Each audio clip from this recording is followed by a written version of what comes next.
आप देख रहे हैं उभरता समाचार।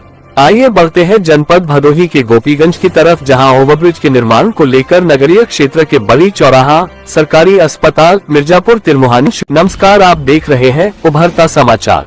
आइए बढ़ते हैं जनपद भदोही के गोपीगंज की तरफ, जहां ओवरब्रिज के निर्माण को लेकर नगरीय क्षेत्र के बड़ी चौराहा, सरकारी अस्पताल मिर्जापुर तिरमुहानी के कट पॉइंट को बंद कर दिए जाने से नगर के व्यापार पर पड़ रहा असर।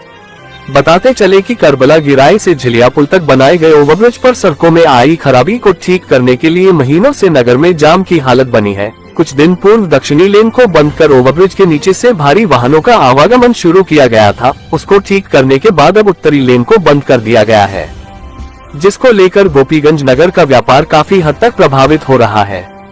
इस समय लगन, ब्याह शादी के साथ ही होली, शब-ए बारात का त्योहार होने से बाहरी थोक व फुटकर ग्राहकों का आवागमन आंशिक रूप से प्रभावित है। नगर के व्यापारियों का कहना है कि बाजार में आने के सारे रास्ते बंद हो जाने से ग्राहकों को 1 किलोमीटर का चक्कर लगाना पड़ता है।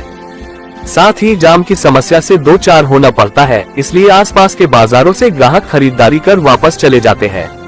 वहीं प्रशासनिक अधिकारियों का कहना है कि अगर कट पॉइंट को खोल दिया जाएगा तो दुर्घटनाओं के बढ़ने की आशंका बनी रहती है।